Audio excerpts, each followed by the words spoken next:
My name is Elena Rios. I'm 30, and I can tell you the exact day I realized silence feels better than love that comes with a price tag. On paper, my life is boring in the best way. I'm a petroleum engineer. My days are spreadsheets, projections, and pressure systems. Early mornings, long emails, quiet evenings. Nothing glamorous, but my bills are paid on time, my fridge actually has food in it, and my brain has just enough to chew on so it doesn't eat itself. I don't do chaos. I do routine. Coffee at 6, gym at 7, work by 8:30. I like knowing my rent is covered, my savings are growing, and my life fits into the neat little boxes on my calendar. And then there was Tristan Monroe. Tristan is 27, a tour guide who can charm an entire bus of strangers before the first bathroom break. He talks with his hands, laughs with his whole body, and treats every room like a stage he's contractually obligated to entertain. We met last year because of Harper Lynn, our mutual friend, and, unfortunately, the kind of person who believes everyone needs just a little more fun. Elena, you're coming, Harper told me one Thursday, waving an event link in my face like it was a legal document. Outdoor hiking group, Saturday. No backing out. You work too much. I work the normal amount, I said. You work the amount that makes your eyes look like tax season, she shot back. I'll pick you up at 8.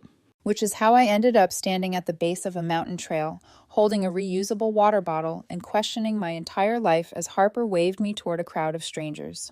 And there he was, Tristan, in a faded tour company shirt, sun-streaked hair, sunglasses hooked on his collar. He was in the middle of a story about some tourist who tried to hike in loafers, and everyone around him was laughing like he'd just delivered a Netflix special. When Harper pulled me over, he turned that full wattage smile on me. Elena, this is Tristan, she said. Tristan, this is my friend I told you about, the genius engineer who lives like a retired accountant. I glared at her. He chuckled. Elena, he repeated, tilting his head. Nice. Strong name. Sounds like someone who files her taxes early. I do, I said flatly. He laughed again, like I'd just told the best joke of the day. It annoyed me. It also did something else. There's a kind of confidence that fills the air whether you invited it or not. That was Tristan. Too big, too bright, too much, and exactly what I didn't know I was missing. Back then, I found it refreshing. Conversation with him was easy. I'm used to talking to numbers, not people. Numbers don't ramble about their feelings and then ask what you think. Tristan did. A lot. But even that first day, I saw something I didn't have words for yet. He loved an audience. He dropped client names into casual stories, mentioned how much he made in tips, and turned every simple detail into a performance. A couple behind us was just trying to tie their shoes, and somehow it became a joke that looped back to his legendary shoe tying skills on another tour. I shrugged it off. Everyone has quirks. Besides, the chemistry was there. We started dating, and for a while our differences felt cute. His spontaneity pulled me out of my routine. My stability grounded him. At least, that's what I told myself. The truth is, I thought we balanced each other. Calm and storm, structure and chaos, spreadsheet and improv show. But almost a year in, those differences weren't just quirks anymore. They were cracks. I like quiet nights and cooking at home. He wants to go out, be seen, post everything. If we get dinner together, he takes at least 10 photos before touching the food. Come on, babe, he'd say, angling his phone while I held a fork in midair. Smile like you're happy to exist. I am happy to exist, I'd mutter. I'm just also hungry. If you don't look excited, people will think I dragged you here. Sometimes I'd think, people will also think your girlfriend is a hostage if you keep waving that phone in her face, but I swallowed the comment.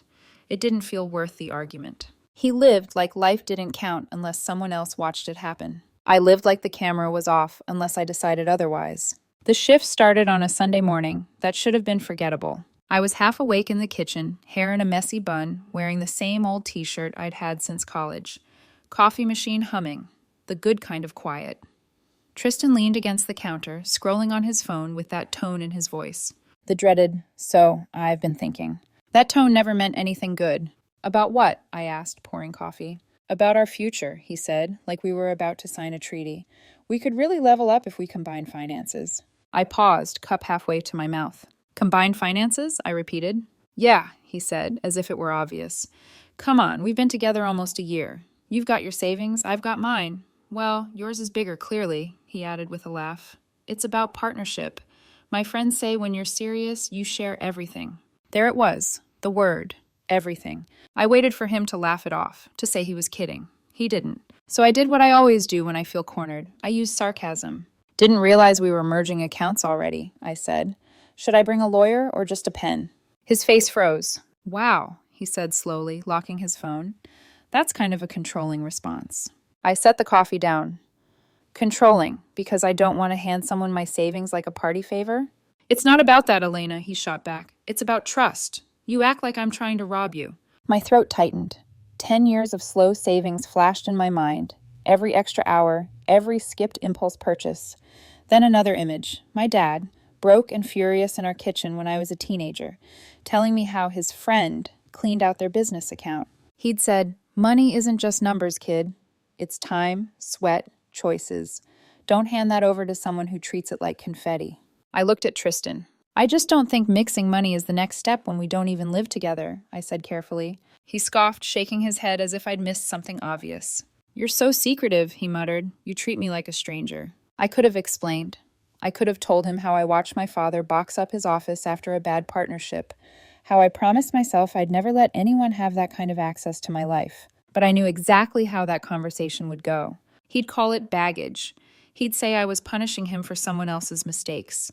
Somehow, he'd rearrange the story until he was the one being wronged. So I did something different. I said nothing. He huffed, pushed away from the counter, and left the kitchen, muttering something under his breath about me being emotionally stingy.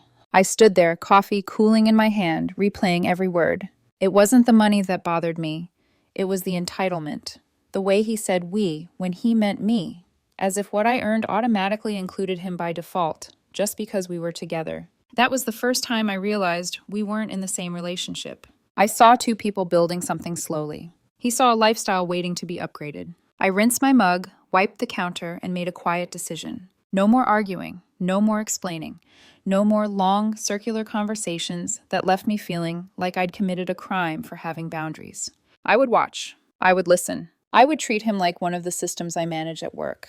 Check the pressure, note the variables, see how high it climbs before something breaks. By the time he came back out, acting like nothing had happened, flipping through his phone, asking if I wanted to go out later, I already knew one thing for sure. That conversation wasn't a one-off. It was the first crack, and I needed to see just how deep it went. After that Sunday, things between me and Tristan didn't explode. They simmered. He acted like nothing happened, but every few days, little comments slipped out like steam from a cracked pipe. "If we're serious," he'd say while scrolling on his phone, "we should start sharing everything. That's what real couples do." I'd glance up from my laptop. "Everything like chores or everything like bank accounts?" He'd laugh, tossing his hair back. "Both, I guess, but mostly finances. It's about trust." "Trust and joint accounts," I'd murmur. "Killer combo." He'd roll his eyes. "You're impossible, Elena." Another day, we were at his place, legs tangled on his old couch while he flipped through some furniture website. "We should get a new couch together," he said. "Something bigger, softer, symbolic, you know. Couples buy things together." I leaned back into the lumpy cushion. "Symbolic of what, exactly? Monthly payments?" "It's not about the money," he sighed dramatically. "It's about building something together." "Then maybe we start with something that doesn't require financing," I replied. That earned me a pointed silence and a long, wounded look, as if I'd kicked a puppy instead of poking a hole in his sales pitch. Tristan didn't like being told no. He liked it even less when the no came without yelling, tears, or frantic apologies. He fed off reactions. The bigger the argument, the more alive he seemed. So I stopped feeding him. I stayed calm. I watched. I tracked patterns the way I tracked pressure in a pipeline. He started taking aim at how I live. "If I pass on going out," I noticed one night, "you immediately act like I'm 80. We'd been invited to some rooftop bar. I had said no. I had a report to finish in the morning. "You're always saving," he complained, pacing around my kitchen. "Don't you ever want to live a little?" "I do live," I said, rinsing a mug. "I just don't need an audience for it." "Wow." He muttered it under his breath, but loud enough. "You make fun sound like a crime." I wasn't angry. Not yet. I was curious. It reminded me of watching a valve at work. You see the pressure rising, you don't panic. You just see how high it goes before it needs a shutdown. Every time he tried a new angle, I logged it mentally. He'd joke about joint savings. I'd say no. He'd compare me to some friend's boyfriend who just lets her use his card. He'd accuse me of being cheap. I'd ask, define cheap. He never could. The truth was, none of this was about romance. It was about access. I'd learned young what access could cost. My dad had gone into a partnership with an old friend when I was 15. They opened a drilling supply business. For a year, it went well.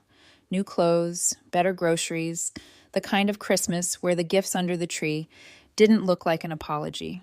Then one night I found my dad at the kitchen table, surrounded by stack after stack of paper. His hands were shaking. My mom stood by the sink, silent, like someone had pressed pause on her. His friend had been borrowing from the company account. By the time the dust settled, there was nothing left but debt and humiliation. I still remember helping him pack boxes from that little office. The for lease sign in the window felt like a bruise on our street. "Money's not just numbers, Lynn," he told me, voice rough. "It's time. It's sweat. It's every choice you made instead of something else. Protect it like it's a piece of you, okay?" That sentence dug into my bones and never left. So no, I didn't care if people thought I was rigid.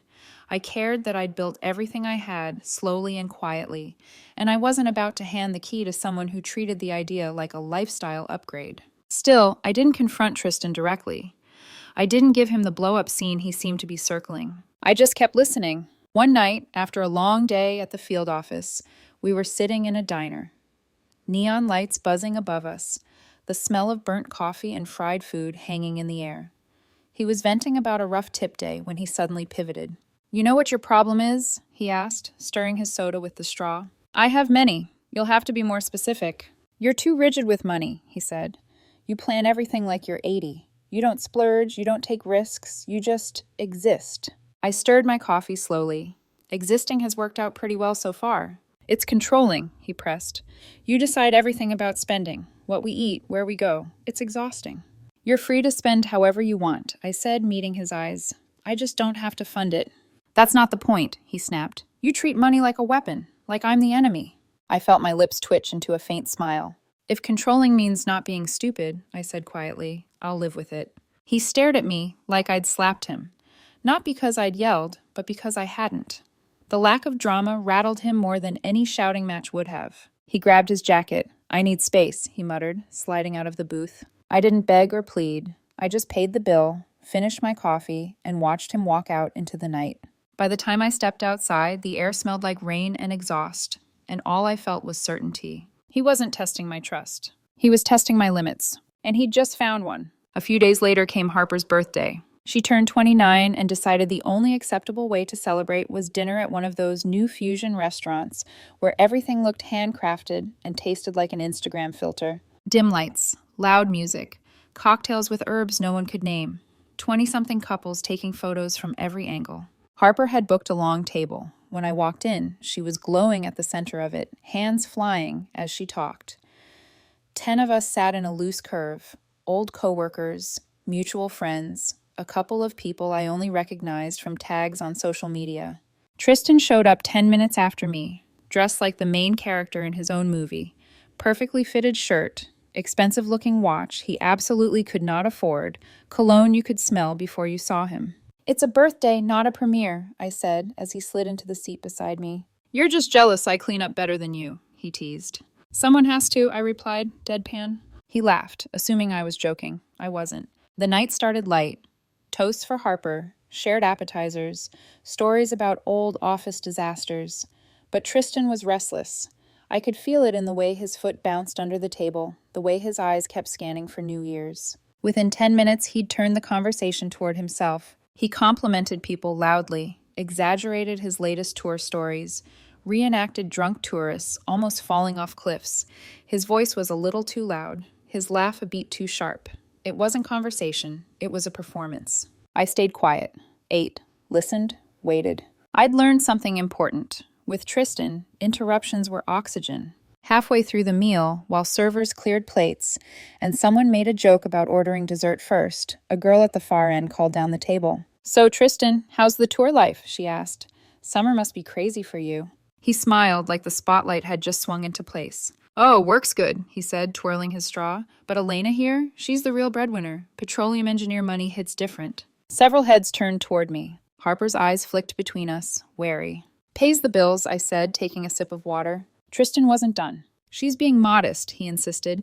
She's got this hidden fortune she never talks about. We're basically a power couple. She's just shy about it. There it was, a little laugh ripple. Awkward, unsure. I forced a polite smile. Didn't know we were filing taxes together, I said. Good to know. A few people chuckled, but it faded fast. Harper's smile wobbled. Tristan's grin only sharpened. No, seriously, he went on, leaning forward. She's super private with money. Like, I can't even joke about it without her going full accountant mode. I raised an eyebrow, but stayed quiet. Then he crossed a line I'd seen coming a mile away. She's so controlling with finances, he said. Tracks every dollar. You'd think I asked for a loan or something. The table went dead silent. You could have heard a fork hit the floor. In fact, someone did drop one, and the clink felt way too loud. A few people glanced at me, then at him, then at their plates, unsure whether they were still supposed to be amused. Tristan let out a little laugh, trying to smooth it over. Relax, I'm just kidding, he added quickly. Sort of. That sort of was the truth leaking out. I set my glass down, carefully. My heart was steady. No shaking hands, no rush of heat, just a cold, clear line being drawn in my head.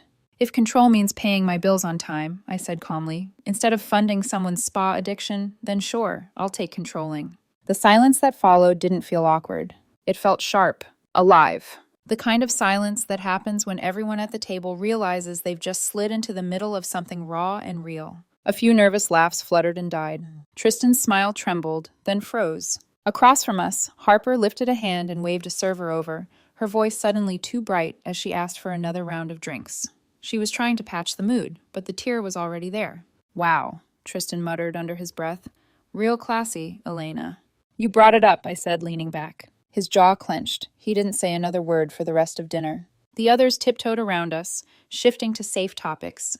Travel plans, shows they were watching, anything that didn't involve money, relationships, or the two of us sitting side by side in a silence that hummed like an exposed wire. When the checks came, he barely looked at me. I paid ours, hugged Harper, and walked out into the warm night with Tristan at my side, the city lights reflecting in restaurant windows like a row of tiny spectators. Once we turned the corner and the voices faded behind us, he stopped on the sidewalk. You think that was funny? He asked, arms crossed. I think it was fair, I answered. You embarrassed me in front of everyone. You couldn't let a joke go, I said evenly. You kept calling me controlling. That word means something, Tristan. If you're going to throw it around, at least don't be the one trying to manage my wallet. He glared at me, eyes bright with anger. You always twist things to make me look bad, he hissed.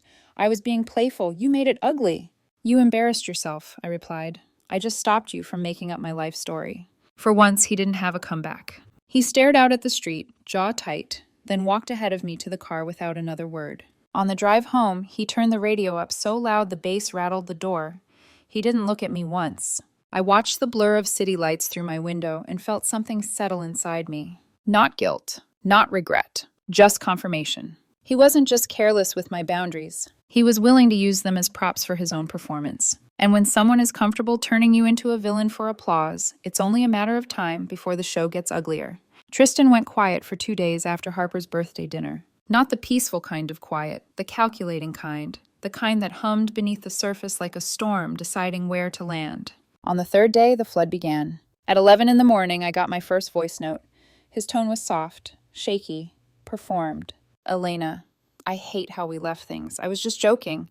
You know I didn't mean to upset you. I just care about us, about our future. Can we talk? Then came the texts, long paragraphs about partnership, trust, building something real. It sounded like he'd spent the night Googling healthy communication and copying whatever he found. I replied once. Take a breath. We'll talk later. He sent 3 more voice notes after that. I didn't respond. By the end of the week, the guilt trip evolved into something shinier. Something with potential returns. He called one evening while I was knee-deep in system reports. His voice was bright, too bright. Elena, okay, listen, I found something amazing. What kind of something? I asked, not looking away from my screen. This new travel startup, he said, words tumbling out like someone shaking a soda can. It's like Airbnb meets adventure tourism. They're looking for early investors. I stopped typing. We? I asked. Yes, of course, we. I'd do it myself, but I'm stretched thin this month. Translation. He was broke.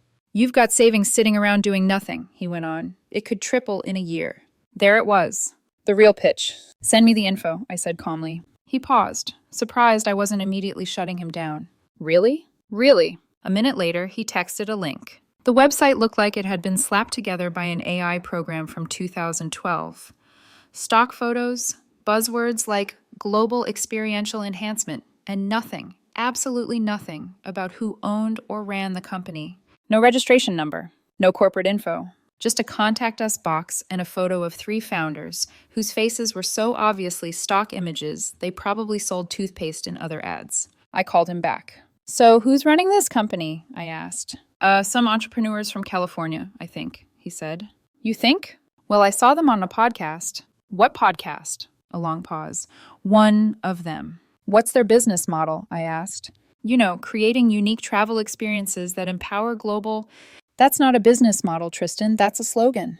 His tone tightened instantly. Why do you always have to interrogate everything? I'm trying to include you in something exciting. I didn't respond. He hung up on me. I spent the next 10 minutes digging deeper. 2 minutes was enough to confirm what I already knew. The domain was 2 months old, registered to a mailbox rental in Florida. The founders were models from a stock photography site. The podcast he mentioned didn't exist. It wasn't just a scam. It was a bad scam. When I put down my phone, something in my chest clicked into place. All week he'd been laying the groundwork. The guilt, the apologies, the I care about our future, the pitch, the hook. He wasn't trying to fix our relationship. He was trying to reset the game in his favor. And the only thing standing in his way was my boundary. That night, I sat in my living room, scrolling through our old texts.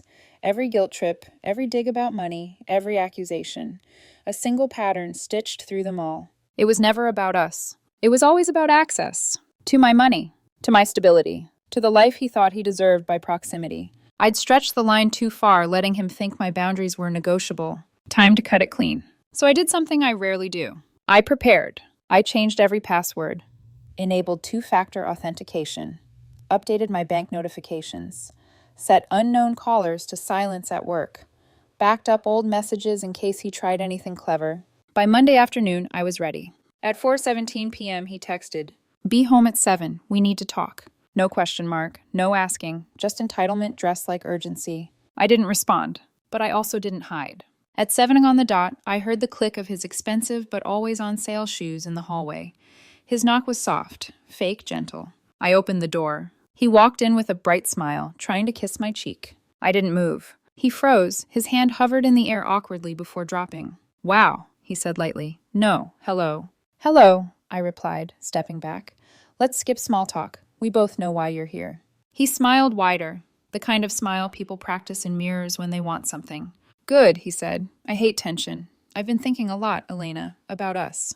"I have too," I said. He took my tone as encouragement. "I know I overreacted at Harper's," he said smoothly. "I shouldn't have joked about money like that, or said those things. I want to start fresh." His voice was honeyed, warm, familiar. A performance. There was a time I might have believed it. Not anymore. "There's no fresh start, Tristan," I said quietly. He blinked. "What?" "We're done," I said. His smile shattered like a dropped glass. "You're kidding." "No." He laughed, sharp, disbelieving. "Your ending thing is over money?" "I'm ending it because I've seen enough." He dropped his purse-sized crossbody bag loudly onto the couch. "You're unbelievable," he snapped. "You act like I'm some gold digger just because I want to plan a future. You twist everything I say." "I don't twist anything," I replied. "I just listen." "Listen?" He scoffed. "You don't listen. You shut down. You're cold, controlling, emotionally unavailable. You don't want a partner." "You're right," I said softly. "I don't want a wallet with feelings." His eyes widened. That one hit him where it hurt. "Excuse me?" I stood up slowly. "If you need to call that control," I said. "Fine, but at least I control my own life." "All you are is a coward," he yelled suddenly. "You think you're better than everyone because you've got a degree and a job that pays well. You hide behind your little routines because you're scared of real intimacy." "Or maybe," I said, "I just know manipulation when I see it." He stepped closer, pointing a finger inches from my face. "You'll regret this, Elena," he hissed. "You'll end up alone with your stupid spreadsheets. No man will put up with your control issues." "I'm okay with that," I said. "I'll save a fortune." He gasped, literally gasped, as if I'd cracked a whip. "You're impossible," he shouted. "You can't erase me." "I'm not erasing anything," I said calmly. "I'm ending something that never should have started." That one stunned him into silence. His breathing changed. His expression fell apart. And then, like a switch flipping, his voice softened. Elena, please, he whispered. We can fix this. You know I didn't mean half the things I said. I was just hurt. You bring out my emotions. That's a good thing. Your emotions don't justify your actions, I said. He reached out, fingertips brushing the air between us. Don't do this, he whispered. You'll miss me. I stepped back. I already missed my piece. And that was it. His whole face twisted. Anger, humiliation, disbelief tangled into one knot. You know what? He snapped. Fine. If you want to be cold, I'll make sure everyone knows what kind of woman you really are. You think you're safe behind your reputation? I'll expose you. People will know how controlling you were. I tilted my head. Make sure you spell my name right. The line stunned him. Then his mouth twisted into a snarl. You're disgusting, he spat. You think being clever makes you right? Maybe, I said, but I'm also free. He grabbed his bag, muttered something about me being a miserable control freak, and stormed toward the door. His footsteps echoed down the hallway, sharp, angry, final. I waited until they disappeared before locking the door. For the first time in months, my apartment was silent. Not the simmering kind. Not the calculating kind. The other kind. The kind that wrapped around me like a blanket. I blocked his number. Blocked him on every platform. Sat on my couch, the same couch he claimed we needed to upgrade, and felt something loosen inside my chest. The quiet wasn't empty. It was clean. I turned off the lights and headed to bed, the echo of his voice fading out with every step. That night, I slept like someone who had finally shut a door that had been rattling for far too long. The breakup happened in late January. The silence afterward didn't last long, not because I missed him, but because Tristan Monroe was not the kind of man who let a story end unless he got to write the last chapter. Within a week, the noise began, just not inside my apartment this time. It started with Harper. She sent me a screenshot one Tuesday afternoon. No greeting, no context, just an image. A vague, dramatic paragraph posted on Tristan's story. Sometimes people weaponize money to control you. Sometimes love becomes a cage. Sometimes you have to escape. Underneath it, the hashtag had financial abuse survivor. I stared at it for a few seconds. I didn't feel anger, just exhaustion. Harper followed up with, he's obviously talking about you. People are already asking. I typed back, let them ask. She responded with a gif of someone facepalming, but she knew me well enough not to push. A couple days later, the whispering began. Mutual friends texting cautiously, asking if I was okay, if I wanted to share my side, if I had seen Tristan's posts. I didn't answer those messages. I didn't post. I didn't comment. I didn't defend myself. I knew something Tristan didn't. The truth doesn't need a spotlight.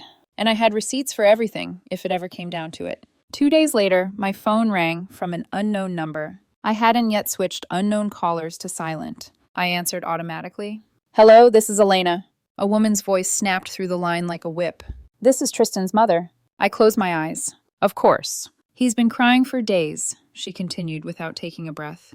You broke his heart and left him struggling. A real woman wouldn't abandon a man like that. I leaned against my counter. Ma'am, I didn't abandon him. I just stopped funding his fantasies. There was a sharp inhale on the other end. Then, the click of her hanging up. I put the phone down and exhaled. My apartment felt steady around me, the walls thick with a peace I wasn't willing to surrender. That evening, just as I sat down with tea, Harper called. Elena, what is he telling people? She asked. Because it's getting ridiculous. Some believed him at first, but now they're realizing he's not exactly stable. Let them figure it out, I said. You're not even mad? She asked. Harper, I said gently, you can't win an argument with someone who lies louder than you can talk. She was quiet for a beat. That's annoyingly wise of you. Comes with an engineering degree. She laughed and hung up. For a while, things quieted down. His posts got fewer. The whispers died. The online sympathy faded as people tired of the drama. I should have known it wouldn't last. One Saturday morning in February, just as I was mixing pancake batter, the doorbell rang. Not a knock, a bell. Repeated, firm, insistent. I checked the peephole and my stomach sank. Tristan stood there, with his parents behind him. His mother's arms were crossed. His father looked like he wanted to be anywhere else. I unlocked the door halfway, just enough to make a point. What is this? I asked. Tristan smiled. Fake, bright, sugary, like the kind of smile you get from someone selling timeshares. We came to apologize, he said. I brought something for you. He held up a small box wrapped in shiny paper. A peace offering. I looked at his parents. You really brought an audience for this? His mother frowned. We're just here for closure. Tristan is trying to make things right. I kept the door exactly where it was. You can say what you need to say from the hallway. Tristan laughed softly, as if I were the dramatic one. Elena, come on, he said. Don't be like that. Let me in for a second. No. His smile flickered. Don't make this harder than it needs to be. I'm trying to be the bigger person. Then be it, I said, from the hallway. The sweetness evaporated from his face. His eyes filled instantly. On command. I'd seen this routine before. You're heartless, he whispered. I'm here trying to fix things, and you won't even open the door. You didn't come to fix anything, I said calmly. You came to get attention. His mask cracked. You think you're so perfect, he spat. Sitting in your little engineer bubble, judging everyone. You ruined me, Elena. You made me look crazy. You didn't need my help with that, I replied. His mother gasped. You're cruel, she hissed. I nodded toward the hallway. You all have 30 seconds before I make a call you won't like. Tristan's face twisted. You'll regret this, he shouted, his voice shaking. You'll regret ever treating me like garbage. He turned sharply and stormed down the hall, heels echoing in hard, angry beats. His mother followed, muttering something about ungrateful women. His father mumbled an apology without looking at me. I waited until the elevator slid shut before I closed the door fully. Then I locked it. Then I slid the deadbolt. Then I stood there, just breathing. The silence afterward was thick, warm, safe. Even though Tristan had never had a key, I changed the locks that evening. New hardware, new keys, new rules. I installed a small security camera above the door, backed up every message, voicemail, screenshot, and post into a single encrypted folder called Tristan Evidence. Not because I feared him, because I was done being reactive. I was done being caught off guard. That night, when the new locks clicked shut behind me, something in my chest finally unclenched. It wasn't just my apartment that felt protected. It was me. 6 months passed. 6 months of quiet. Not the heavy kind that makes you feel forgotten, but the clean kind that feels earned. The kind that settles into your bones, like peace finally reclaiming its territory. For the first time in years, my life wasn't organized around someone else's mood or mess. No sudden phone calls, no voice notes dripping with manipulation, no social media drama. Just me, my work, my routines, my space. And it felt like breathing with both lungs after holding your breath for too long. Tristan's name barely came up. Mutual friends stopped asking. People eventually realized his stories didn't add up, not when he repeated them with new villains every month. He didn't change. He just found a new audience. Typical Tristan. My world, meanwhile, shifted in a much better direction. One of the biggest changes? I finally bought my condo. I'd been saving for years, quietly, steadily, cautiously. I kept telling myself I'd wait for the right moment. Turns out the right moment was the one where I no longer wasted energy on the wrong person. The place wasn't enormous. 2 bedrooms, big windows, an open kitchen, a view of the river, but it felt like a physical embodiment of peace. On the day I signed the closing papers, Harper showed up at my door with takeout and a bottle of sparkling cider. She lifted her cup and said, "To freedom." I smirked. "You make it sound like I escaped prison." She raised an eyebrow. "Girl, you did. You just built the prison yourself and let someone else decorate the cell." I laughed because she wasn't wrong. We sat on the bare living room floor, surrounded by boxes. The walls were empty, but the emptiness felt hopeful, not lonely. "You heard from him?" she asked between bites. "Not directly," I said, "but someone told me he's dating a photographer now. She's helping him rebrand." Harper groaned. "Oh, for the love of God, rebrand? He's not a product. He's a walking red flag." I shrugged. Performers need stages. She nudged my foot. "Well, I'm glad you got off that show." I didn't say it then, but as I watched her talk, something clicked inside me. I hadn't just gotten off the show. I'd stopped auditioning for roles in other people's dramas. Over the next few months, small victories piled up. My sleep improved, my focus sharpened, my energy returned in places I didn't know it was missing. I started waking early just because I wanted to, not to manage someone else's emotions before my morning coffee. The condo became my sanctuary. Clean counters, soft lighting, silence that didn't feel empty. For the first time in a long time, my life wasn't noisy. It was full of things that mattered, full of things that were mine. In June, I finally took a trip I'd been putting off for years. Switzerland. It had always been on my list. Clean air, mountains, still water, the kind of landscapes that force you to slow down. I booked the flights on a Tuesday, packed a small bag on Friday, and left Saturday morning. No second guessing. No asking anyone's opinion. Just going. Switzerland was everything I needed, and everything Tristan never understood. Quiet mornings by the lake, mountains that made you feel small in the best way, chilly air that bit your cheeks and reminded you that you're alive. I hiked. I sat on benches and watched water ripple. I wrote in a small notebook I bought at the Luzerne train station. On my second to last night, sitting by Lake Lucerne, with the sky turning purple over the mountains, I wrote 3 sentences that summed up everything these past months had taught me. 1. People who demand access don't always deserve it. 2. Boundaries aren't walls. They're filters. 3. Silence beats chaos every time. Simple but true. When I came back home, my condo felt different. Not empty, alive. The place smelled like new paint and possibility. I hung some framed photos from Switzerland, set up plants by the windows, bought a rug that made my living room feel warm. I wasn't building a life around anyone else's chaos anymore. Just mine, calm, predictable, chosen. A couple weeks later, Harper visited again. She stood in the entryway, eyes scanning everything. The plants, the photos, the clean kitchen, the sunlight spilling across the floor. "You look different," she said finally. "How so?" "Like the world stopped yelling at you." I laughed. Maybe it finally did. She flopped onto my couch. "So, any new dates? Anyone catching engineer goddess Elena's eye?" "It's not a monastery," I said. "It's quality control." "Same thing," she teased.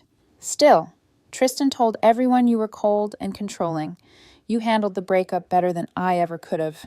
I sat next to her, sipping my coffee. "There's no winning an argument with someone who lies louder than you can talk," I said. So I stopped trying. Harper nodded slowly. "Kind of brilliant." "He ran on reactions," I said. When I stopped reacting, he ran out of fuel. She pointed at me dramatically. "See, this is why you're the smart friend." After she left, I sat on my balcony, looking out at the city lights reflecting on the river. The air was warm. Someone nearby was playing soft music. The world felt gentle. Tristan had apparently moved on to a new friend group. Same stories. New audience. It didn't bother me. He could perform for whoever wanted front row seats. For me, the show was over. I realized something then, something I hadn't put into words until that moment. Tristan used to say during arguments, "You're afraid of losing control."